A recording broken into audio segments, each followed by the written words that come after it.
What's the deal, y'all? This your man King Eric, the media assassin, coming at y'all with another video. So check this out here. So as I'm looking at a lot of the content going on involving with wrestling, with the WWE, TKO, Triple H, The Rock, one thing I'm noticing is people are now romanticizing Vince McMahon era.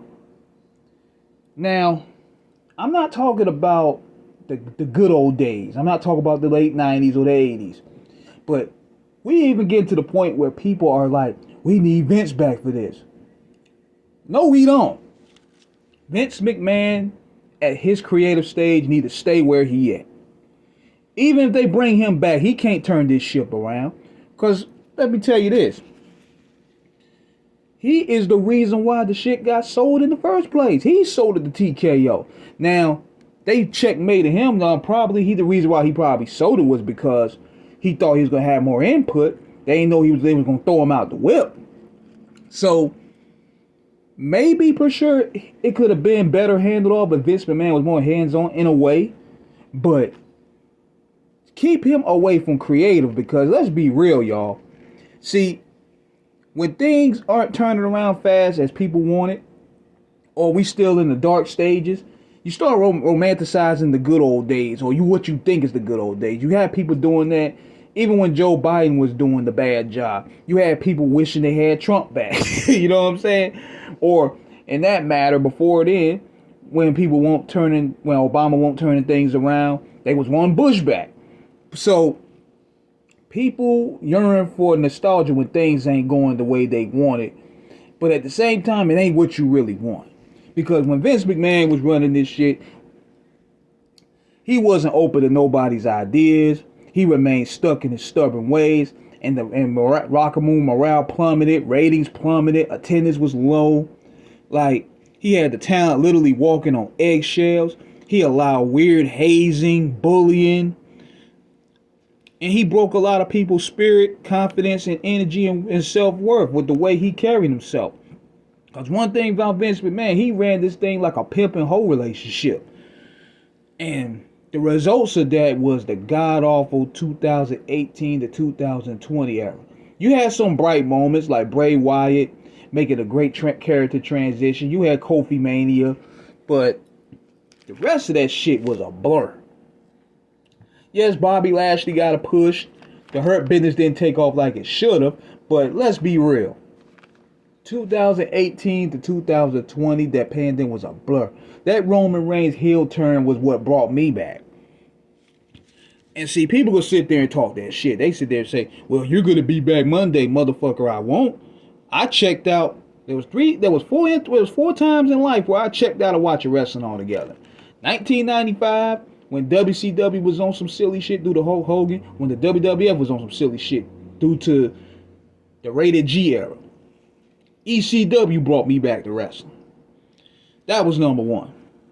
I checked out again in 2003 with the Triple H and Booker T angle. After WrestleMania 19, I did not watch much of it at all. I caught highlights here and there, but I didn't watch none of it. But I came back watching more SmackDown, though. I was watching more SmackDown because of the talent pool that they had there at the time. But Raw, I was not watching Raw at all. But I came back there. Then I left again doing the John Cena run, when Super Cena run was at its apex from 2009 to 2010. I ain't even watched none of it. Only thing I remember was the HBK Taker feud. That's the only thing I really cared for. Other than that, I did not watch that shit. I probably went to one of the Raws, and that was in 2008. But when I'm gone, motherfucker. I'm not like these marks. So, what's going on is also Vince McMahon, he also had a way of doing talent dirty as well. You know how many people he fired during the pandemic? You know how he treated Bret Hart? How he treated Shawn Michaels? How he treated Savage? How he even treated Austin? He treated them as disposable as soon as the next lick came. You know what I'm saying? Then he pushed Goldberg to the moon and he squashed everybody. He destroyed Bray Wyatt. He damn near destroyed Roman Reigns before Paul Heyman got his hands on him. He tried to push Roman Reigns as the John Cena Hulk Hogan. Like, y'all don't want this motherfucker back. He was responsible for a lot of god-awful television, man.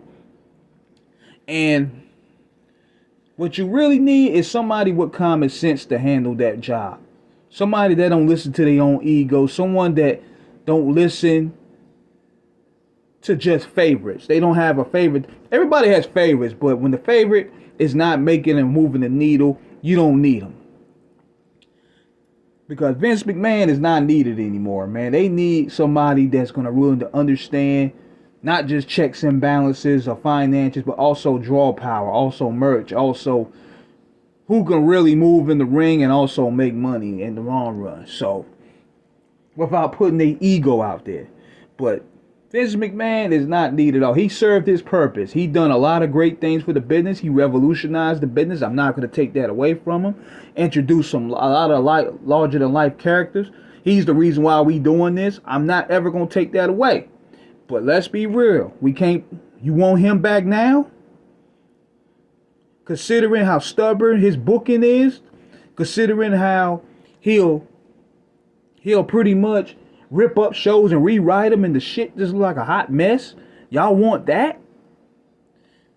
No era is better. I mean, the Triple H era was no better. So either way, you stuck with poison. You stuck with crack or you stuck with heroin. And neither is good. So let me know what you guys think, man. Subscribe, hit the like button. What you know about this video? Peace.